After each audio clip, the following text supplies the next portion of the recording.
Hi friends, ನಾನು ಇವತ್ತೊಂದು ವಿಡಿಯೋದಲ್ಲಿ ಮಾತಾಡ್ತಾ ಇದ್ದೀನಿ. ನಾನು ಇಸ್ರೇಲಲ್ಲಿ ನಿಂತ್ಕೊಂಡು ಮಾತಾಡ್ತಾ ಇರೋದು. ಎಲ್ಲ ಅವರಿಗೋಸ್ಕರ ನಾನು ಮಾತಾಡ್ತಾ ಇರೋದು.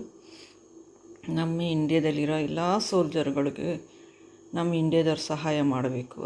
ನಮಗೋಸ್ಕರ ರಾತ್ರಿ ಹಗಲು ಕಾಯ್ತಾರೆ. ಅದೇ ರೀತಿ ಕಾಯುವಾಗ ಅವರಿಗೆ ಸರಿಯಾದ ಆಹಾರ, ಪೌಷ್ಟಿಕ ಆಹಾರ ಬೇಕು, ಶಕ್ತಿ ಬೇಕು ಹೋರಾಡೋಕ್ಕೆ. ಹಾಗಾಗಿ ಇಡೀ ನಮ್ಮ ರಾಜಕಾರಣಿಗಳು ಹಾಗೂ ಮಂತ್ರಿಗಳು ಹಾಗೂ ನಮ್ಮ ದೇಶದ ಎಲ್ಲ ಜನಗಳು ಅವರಿಗೆ ಆದಷ್ಟು ಒಳ್ಳೆ ಫುಡ್ಡು ಕೊಟ್ಟು ಅವ್ರನ್ನ ಕಾಪಾಡಬೇಕು ಅಂತ ಬೇಡ್ತೀನಿ ನಾನು. ನೀವು ಕೊಡ್ತಾ ಇದ್ದೀರಾ, ಇಲ್ಲ ಅಂತಿಲ್ಲ, ನಾನು ವಿಶ್ವಾಸ ಇಡ್ತೀನಿ. ಅದನ್ನು ನೋಡಿ ಇವತ್ತಿಂದು ವಿಡಿಯೋ ಮಾಡ್ತಾ ಇರೋದು. ಇಸ್ರಾಯೇಲಲ್ಲಿ ಸೋಲ್ಜರ್ಗಳಿಗೆ ಎಷ್ಟು ಒಳ್ಳೆ ಪೌಷ್ಟಿಕ ಆಹಾರ, ಅವರಿಗೆ ಶಕ್ತಿ ಬಲ ಸಿಗಲಿಕ್ಕೆ ಪ್ರತಿಯೊಂದು ಬಾರ್ಡರ್ಗಳಲ್ಲಿ ಅವ್ರ ಹತ್ರ ಜನಗಳು ಫುಡ್ ಮಾಡಿ ಪ್ಯಾಕ್ ಮಾಡಿ ಅವ್ರಿಗೆ ತಗೊಂಡೋಗಿ ಕೊಡೋಕ್ಕೆ ಒಂದು ವ್ಯಾನಲ್ಲಿ ತಗೊಂಡೋಗಿ ಸೋಲ್ಜರ್ ಕೈ ಕೊಡ್ತಾರೆ. ಅವ್ರು ತಗೊಂಡೋಗಿ ಎಲ್ಲರಿಗೂ ಕೊಡ್ತಾರೆ. ಬೆಳಗ್ಗೆದು ಬ್ರೇಕ್ಫಾಸ್ಟು, ಮಧ್ಯಾಹ್ನದ್ದು ಊಟ, ಸಂಜೆದು ಊಟ ಎಲ್ಲ ಅವರು ಪಾರ್ಸಲ್ ಮಾಡಿಕೊಡ್ತಾರೆ. ಇದು ಬೆಳಗ್ಗೆದು ಬ್ರೇಕ್ಫಾಸ್ಟಿಂದ ನಾನು ತೋರಿಸ್ತೀನಿ. ಒಂದು ಪ್ಯಾಕೆಟ್ ಇದೆ ನೋಡಿ, ಇದು ಇಸ್ರಾಯೇಲ್ ಸೋಲ್ಜರ್ಗಳಿಗೆ.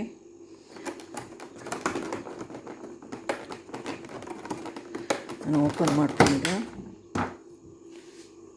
ನೋಡಿ. ಇದು ಟಿಶ್ಯೂ, ನೈಫ್ ಇದೆ ಪ್ಲಾಸ್ಟಿಕ್ಕಿಂದು, ಮತ್ತು ಇದುಂಟು ಉಪ್ಪು. ಇದು ಪ್ಯಾಕೆಟ್ ಕಾಣ್ತಾ ಇರೋದು ಉಪ್ಪು, ಮತ್ತು ಇದು ಟಿಶ್ಯೂ ಇದೆ ಈ ಕಡೆ ಸೈಡಲ್ಲಿ.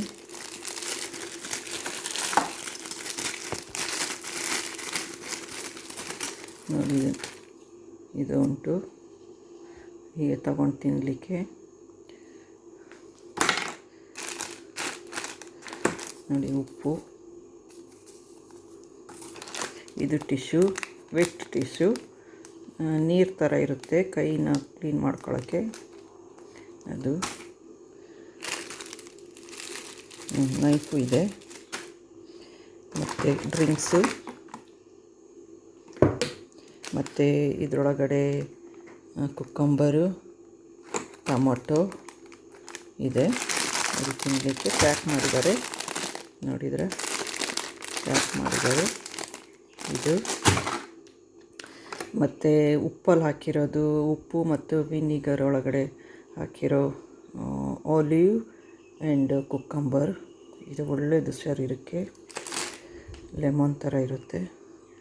ಮತ್ತು 2 ಮೊಟ್ಟೆ ಬಾಯ್ಲ್ ಮಾಡಿ ಅದನ್ನು ಪ್ಯಾಕ್ ಮಾಡಿದ್ದಾರೆ. ಮತ್ತು ಇದು ಸ್ಯಾಂಡ್ವಿಚ್, ಪಪ್ಸ್ ಥರ, ಸ್ವೀಟ್ ಇಲ್ಲ ನೋಡಿ. ಇದೊಂದು ಪೀಸು ನೋಡಿ. ಇಷ್ಟೆಲ್ಲ ಬೆಳಗ್ಗೆದು ಬ್ರೇಕ್ಫಾಸ್ಟ್ ಅವರಿಗೆ ಪ್ಯಾಕ್ ಮಾಡಿ ಕೊಡ್ತಾರೆ ನೋಡಿ. ಇದೇ ಥರ ನಮ್ಮ ಇಂಡಿಯಾದಲ್ಲಿ ಮಾಡಬೇಕು ಅಂತ ಆಸೆ. ಇದೇ ಥರ ಮಾಡಿ ನಮ್ಮ ಆಹಾರ ಬೇರೆ, ಅದನ್ನೇ ಈ ಥರ ಪ್ಯಾಕ್ ಮಾಡಲಿ ಅಂತ ಹೇಳಿ. ಇದು ಇಲ್ಲಿದು ಆಹಾರ ಈ ಥರ, ಅಲ್ಲಿದು ನಮ್ಮ ಇಂಡಿಯಾದ ಆಹಾರ ಸಪ್ರೇಟ್ ಡಿಫ್ರೆಂಟ್ ಇದೆ. ಆ ಆಹಾರನ ಬೆಳಗ್ಗೆದು ನಾವು ಈ ಥರ ಪ್ಯಾಕ್ ಮಾಡಿ, ಬೆಳಗ್ಗೆದು ಮಧ್ಯಾಹ್ನದ ಎಲ್ಲ ನಾವು ಈ ಥರ ಪ್ಯಾಕ್ ಮಾಡಿಕೊಟ್ರೆ, ತಗೊಂಡೋಗಿ ಕೊಟ್ಟರೆ ಅವರಿಗೆ ಸಂತೋಷ. ಹೋರಾಡೋಕ್ಕೆ ಕಷ್ಟಪಡೋದಿಲ್ಲ, ಹೋರಾಡ್ತಾರೆ. ಚಳಿ, ಬಿಸಿಲು, ಆ ಬಾರ್ಡರಲ್ಲಿ ನಿಂತ್ಕೊಂಡು ಗುಡ್ಡ ಬೆಟ್ಟ ಹತ್ತಿ ಪಾಪ ಅವರು ಮನೆ ಮಠ ಎಲ್ಲ ಬಿಟ್ಟು ಕಷ್ಟಪಡ್ತಾಯಿದ್ದಾರೆ. ಅಲ್ಲಿ ಅವರು ತಂದೆ ತಾಯಿಗಳನ್ನ, ಹೆಂಡ್ತಿನ, ಮಕ್ಕಳನ್ನ ಬಿಟ್ಟು ರಾತ್ರಿ ಹಗಲು ನಮ್ಮ ದೇಶನ ಕಾಯ್ತಾರೆ. ಆ ದೇಶ ಕಾಯೋರಿಗೆ ನಾವು ಸಂತೋಷ ಪ್ರೀತಿನ ಕೊಡಬೇಕು. ಅದೇ ಸಂತೋಷ ಪ್ರೀತಿ ಇಸ್ರಾಯೇಲಲ್ಲಿ ಕೊಡ್ತಾಯಿದ್ದಾರೆ. ಅವರು ಎಲ್ಲ ಸ್ಯಾಕ್ರಿಫೈಸ್ ಮಾಡಿ ಹೋರಾಡೋಕ್ಕೆ ನಿಂತಿದ್ದಾರೆ. ಅದೇ ಥರ ಎಲ್ಲ ದೇಶದ ಸೋಲ್ಜರ್ಗಳನ್ನ ಸಲ್ಯೂಟ್ ಹೊಡಿತೀನಿ. ಅವ್ರವ್ರ ದೇಶನ ಕಾಯ್ತಾ ಇದ್ದಾರೆ. ಹಾಗೆ ಕಾಯಲಿ ಅಂತೇಳಿ ದೇವರಲ್ಲಿ ಪ್ರಾರ್ಥನೆ ಮಾಡ್ತೀನಿ. ನೋಡಿದ್ರಲ್ಲ ಈ ವಿಡಿಯೋ, ಇದೇ ಥರ ನಮ್ಮ ಇಂಡ್ಯಾದಲ್ಲೂ ಎಲ್ಲ ದೇಶದಲ್ಲೂ ಜನಗಳು ಈ ಥರ ಫುಡ್ ಕೊಡಲಿ ಅಂತ ನಾನು ಬೇಡ್ತೀನಿ. ಗಾಡ್ ಬ್ಲೆಸ್ ಯು ಆಲ್ ವರ್ಲ್ಡಿಗೆ ನಾನು ಗಾಡ್ ಬ್ಲೆಸ್ ಯು ಹೇಳ್ತೀನಿ. ಆಲ್ ವರ್ಲ್ಡ್ ಸೋಲ್ಜರ್ಗಳಿಗೂ ಜನಗಳಿಗೂ ಗಾಡ್ ಬ್ಲೆಸ್ ಹೇಳ್ತೀನಿ. Thank you, love you god.